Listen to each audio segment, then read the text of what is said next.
Hi all, അസ്സലാമു അലൈക്കും. Welcome back to my channel babies kitchen. അപ്പൊ ഞാൻ ഇന്ന് വന്നിട്ടുള്ളത് വളരെ ടേസ്റ്റി ആയിട്ടുള്ള ട്രസ്ലെറ്റസ് മിൽക്ക് കേക്കിന്റെ റെസിപ്പി ആയിട്ടാണ്. വളരെ സിമ്പിൾ, സോഫ്റ്റ് ആൻഡ് മോയിസ്റ്റ് ആയിട്ട് നല്ല ടേസ്റ്റിൽ നമുക്ക് തന്നെ വീട്ടിൽ തയ്യാറാക്കാൻ പറ്റുന്നതേ ഉള്ളൂ കേട്ടോ. ഈ ഒരു മിൽക്ക് കേക്ക് കഴിച്ചാലും മതിയാവാത്ത ഒരു പ്രത്യേക തരം എന്തോ ഒരു ടേസ്റ്റ് ഈ ഒരു ട്രസ്ലെറ്റസ് മിൽക്ക് കേക്കിനുണ്ട് കേട്ടോ. നമ്മൾ പുറത്തുനിന്ന് വാങ്ങിക്കുന്ന വലിയ തരത്തിലുള്ള ഇൻഗ്രീഡിയൻസ് ഒന്നും വേണ്ട മിൽക്ക് കേക്ക് തയ്യാറാക്കാൻ.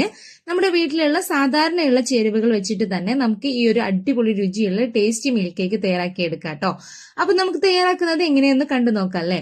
അപ്പം വീഡിയോ ഇഷ്ടപ്പെട്ടാൽ മറക്കാതെ തന്നെ ലൈക്കും സബ്സ്ക്രൈബും ചെയ്തിട്ട് ഒന്ന് സപ്പോർട്ട് ചെയ്യാൻ മറക്കരുത്. അപ്പൊ നമുക്ക് അതിന് വേണ്ടിയിട്ട് ആദ്യം തന്നെ ഒരു സ്പോഞ്ച് കേക്കാണ് തയ്യാറാക്കി എടുക്കേണ്ടത്. അപ്പോൾ അതിനായിട്ട് ഒരു ബൗളിലേക്ക് ഒരു അരിപ്പ് വെച്ച് കൊടുത്തിട്ട് അതിലേക്ക് ഒരു 1/2 കപ്പ് മൈദയും ഒരു പിഞ്ച് ഉപ്പും കൂടെ ചേർത്തിട്ട് ഇട്ട് കൊടുക്കുകയാണ്. എന്നിട്ട് ഇതൊന്ന് ഒരു 3 തവണ നമുക്ക് അരിച്ചിട്ട് മാറ്റി വെക്കാം കേട്ടോ. ഇനി നമുക്കൊരു ബൗളിലേക്ക് 2 മുട്ട പൊട്ടിച്ചൊഴിച്ചു കൊടുക്കാം. ബേക്കിംഗ് സോഡയും ബേക്കിംഗ് പൗഡറും ഒന്നും ഇല്ലാതെ വെറും 3 ഇൻഗ്രീഡിയൻസ് വെച്ചിട്ടാണ് കേട്ടോ ഈ ഒരു വാനില സ്പോഞ്ച് കേക്ക് തയ്യാറാക്കുന്നത്. അപ്പം ഈ ഒരു മുട്ടയിലേക്ക് ഒരു 1/4 കപ്പ് പഞ്ചസാര എടുക്കാം, കുറച്ച് വാനില എസൻസ് ഒഴിച്ചു കൊടുക്കാം കേട്ടോ. ഇനി ഈ ഒരു 1/4 കപ്പ് പഞ്ചസാര ഇടയ്ക്കിടെ ചേർത്ത് ഇതുപോലെ നന്നായിട്ട് ബീറ്റ് ചെയ്ത് ഫ്ലഫി ആക്കി എടുക്കാം. ഇനി ഇതിലേക്ക് അരിച്ചു മാറ്റി വെച്ചിട്ടുള്ള മൈദയുടെ മിക്സ് കുറേശ്ശെയായിട്ട് ഇട്ട് കൊടുത്തിട്ട് പതിയെ ഒരേ ഡയറക്ഷനിൽ തന്നെ ഫോൾഡ് ചെയ്തെടുക്കാം. അപ്പൊ ഇതേ ബാറ്റർ ഇവിടെ റെഡി ആയിട്ടുണ്ട്. ഇനി ഞാൻ ഒരു 6 ഇഞ്ചിന്റെ ടിൻ എടുക്കുന്നുണ്ട്. അതിലേക്ക് ഒരു ബട്ടർ പേപ്പർ വെച്ച് കൊടുത്തിട്ട് ഒരു 2 തുള്ളി ഓയിലും കൂടെ തടവി എടുത്തിട്ടുണ്ട്. ഇനി ഈ ഒരു ടിന്നിലേക്ക് നമ്മുടെ ബാറ്റർ ഒഴിച്ചു കൊടുക്കുകയാണ് കേട്ടോ. ബേക്കിംഗ് പൗഡറോ ബേക്കിംഗ് സോഡയോ ഒന്നും ഇല്ലാതെ തന്നെ സ്പോഞ്ച് കേക്ക് തയ്യാറാക്കുന്ന വീഡിയോ ഞാൻ ഇതിന് മുമ്പ് ഇട്ടിട്ടുണ്ട് കേട്ടോ. ആവശ്യമുള്ളവർക്ക് ഒന്ന് കണ്ടു നോക്കാം കേട്ടോ. ഇനി ഒരു 5 മിനിറ്റ് പ്രീഹീറ്റ് ചെയ്തെടുത്തിട്ടുള്ള ഒരു പഴയ കുക്കറിൽ ഒരു വട്ട് വെച്ച് കൊടുത്തിട്ട് അതിന്റെ മുകളിലാണ് ടിന്ന് വെച്ച് കൊടുക്കുന്നത്. വിസിൽ ഊരിയിട്ട് ഇങ്ങനെ ഒരു 1/2 മണിക്കൂറിന്റെ ഉള്ളിലായിട്ട് തന്നെ ഇതുപോലെ അടിപൊളി സ്പോഞ്ച് കേക്ക് റെഡി ആയിട്ട് കിട്ടും കേട്ടോ. ഇനി ഇത് ഇറക്കിയിട്ട് നന്നായിട്ട് തണുത്തതിന് ശേഷം നമുക്ക് എടുക്കാം. അടുത്തത് ഇനി നമുക്ക് കുറച്ച് ക്രീം ബീറ്റ് ചെയ്യാം. അപ്പൊ അതിനായിട്ട് ഞാനിവിടെ ഒരു 1/2 കപ്പ് വിപ്പിംഗ് ക്രീം എടുത്തിട്ടുണ്ട്. ഇത് നമുക്ക് നല്ല ഹൈ സ്പീഡിലിട്ടിട്ട് ഒരു 2-3 മിനിറ്റ് ബീറ്റ് ചെയ്യാം കേട്ടോ.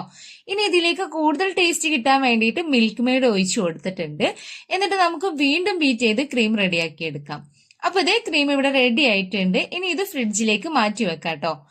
അപ്പോഴേക്കും ഇനി നമുക്ക് നമ്മുടെ കേക്കിലേക്ക് വേണ്ട സ്പെഷ്യൽ ഇവാപോർട്ടഡ് മിൽക്ക് ഒന്ന് തയ്യാറാക്കണം. അതിനായിട്ട് ഒരു പാക്ക് പാല്, ഒരു 3 ടേബിൾ സ്പൂൺ പഞ്ചസാര ചേർത്ത് കൊടുത്തിട്ട് ഹാഫ് ആക്കിയിട്ട് സിമ്മിലിട്ടിട്ട് കുറുക്കിയെടുക്കാം കേട്ടോ. എന്നിട്ട് അതും നമുക്ക് തണുക്കാൻ വേണ്ടിയിട്ട് മാറ്റി വെക്കാം. ഇനി നമുക്ക് ഒരു ബൗൾ എടുക്കാം. അതിലേക്ക് ഇഷ്ടത്തിനനുസരിച്ച് മിൽക്ക് മെയ്ഡ് ഒഴിച്ചു കൊടുക്കാം കേട്ടോ. ഞാനിപ്പോ ഇവിടെ വീട്ടിൽ തയ്യാറാക്കിയിട്ടുള്ള മിൽക്ക് മെയ്ഡ് ആണ് ഉപയോഗിക്കുന്നത്. അതിന്റെ വീഡിയോയും ഇട്ടിട്ടുണ്ട് കേട്ടോ, വേണമെങ്കിൽ പോയി കണ്ടു നോക്കൂ കേട്ടോ. ഇനി നമുക്ക് നേരത്തെ കുറുക്കിയെടുത്ത പാൽ ഇതിലേക്ക് ഒഴിച്ചു കൊടുക്കാം. മിൽക്ക് മെയ്ഡിന് അളവൊന്നുമില്ല കേട്ടോ, നിങ്ങളുടെ ഇഷ്ടത്തിനനുസരിച്ച് മധുരം നോക്കിയിട്ട് കൂട്ടുകയും കുറയ്ക്കുകയും ഒക്കെ ചെയ്യാം കേട്ടോ. അടുത്തതിന് ഉണ്ടെങ്കിൽ ഫ്രഷ് ക്രീം എടുക്കാം. ഞാനിപ്പോ ഇവിടെ വിപ്പിംഗ് ക്രീമാണ് ഒരു 1/2 കപ്പാണ് ഇതിലേക്ക് ഒഴിച്ചു കൊടുക്കുന്നത്. ഇനി ഇതെല്ലാം കൂടെ നമുക്ക് നല്ല രീതിയിൽ ഒന്ന് മിക്സ് ചെയ്തെടുക്കാം. അപ്പൊ ഇതേ നന്നായിട്ട് മിക്സ് ചെയ്ത് എടുത്തിട്ടുണ്ട്. ഇനി നമുക്കിത് അങ്ങോട്ട് മാറ്റി വെക്കാം. അപ്പൊ ഇനി നമുക്ക് കേക്ക് സെറ്റ് ചെയ്യാൻ നോക്കാം. അപ്പൊ ഇതേ നമ്മുടെ സ്പോഞ്ച് കേക്ക് നല്ലപോലെ ചൂടൊക്കെ പോയി തണുത്തിട്ടുണ്ട്. നല്ല അടിപൊളി സോഫ്റ്റ് ആയിട്ട് തന്നെ ബേക്കിംഗ് പൗഡറോ ബേക്കിംഗ് സോഡയോ ഒന്നും ഇല്ലാതെ തന്നെ ഹൈറ്റിൽ നമുക്ക് കിട്ടിയിട്ടുണ്ട് കേട്ടോ സ്പോഞ്ച്. ഇനി നമുക്ക് സെറ്റ് ചെയ്യാനുള്ള ഒരു 1/2 kg ബോക്സ് എടുക്കാം. വീട്ടിൽ കഴിക്കാനാണെന്നുണ്ടെങ്കിൽ ഏത് പാത്രവും എടുക്കാം കേട്ടോ. ഇനി നമുക്ക് ആദ്യം കേക്ക് വെച്ചു കൊടുക്കാം. എന്നിട്ട് ഈ ഒരു കേക്കിൽ നൈഫോ ഫോർക്കോ വെച്ചിട്ട് നന്നായിട്ടൊന്ന് ഇതുപോലെ കുത്തി കൊടുക്കാം കേട്ടോ.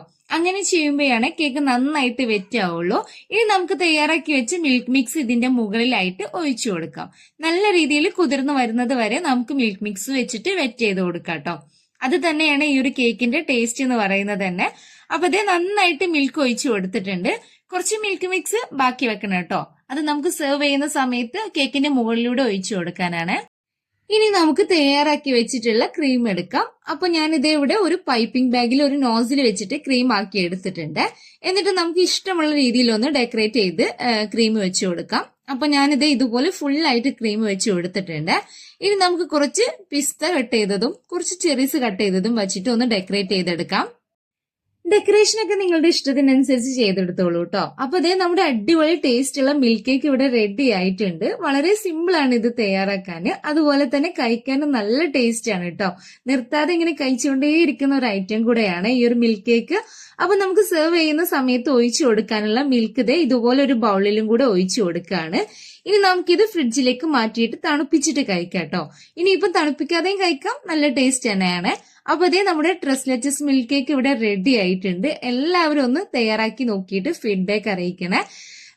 ഒന്ന് ലൈക്കും കൂടെ ചെയ്യാൻ മറക്കണ്ട കേട്ടോ. പുതിയൊരു വീഡിയോയുമായി വീണ്ടും കാണുന്നത് വരെ thanks for watching. Bye from babies kitchen.